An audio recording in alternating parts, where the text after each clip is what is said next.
വൃക്ഷത്തൈനടിയിൽ ചടങ്ങുകൾ മാത്രമായി മാറുന്ന കാലത്ത് തൈനടിയിലും ദിവസേനയുള്ള പരിപാലനവുമായി യുവാക്കൾ രംഗത്ത്.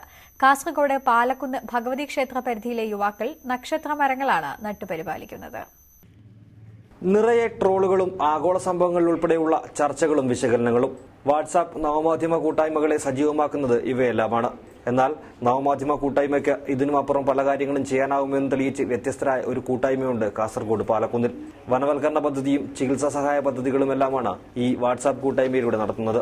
പാലക്കുന്ന് ഭഗവതി ക്ഷേത്ര പരിസരത്താണ് ഈ കൂട്ടായ്മ ഇപ്പോൾ വൃക്ഷത്തൈകൾ നട്ടുപരിപാലിക്കുന്നത്. അത്തി ഇത്തി തുടങ്ങി ആലും അരയാലും അടക്കമുള്ള നക്ഷത്രമരങ്ങളാണ് ഇവർ വെച്ചുപിടിപ്പിച്ചത്.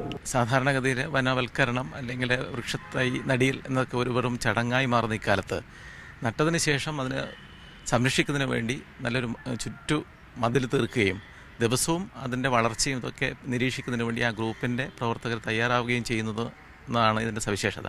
തൈകൾ നശിച്ചു പോകാതിരിക്കാൻ ചുറ്റും കമ്പിവേലി തീർത്തിട്ടുണ്ട്. എന്നും രാവിലെ നാട്ടിലുള്ള അംഗങ്ങൾ ഇവിടെ എത്തി തൈകൾക്ക് വെള്ളമൊഴിക്കും. ദിവസവും ചുരുങ്ങിയത് 10 പേരെങ്കിലും വെള്ളം തളിക്കാൻ ക്ഷേത്ര പരിസരത്തെത്തും. ദിവസവും തൈകളുടെ വളർച്ച നിരീക്ഷിക്കും.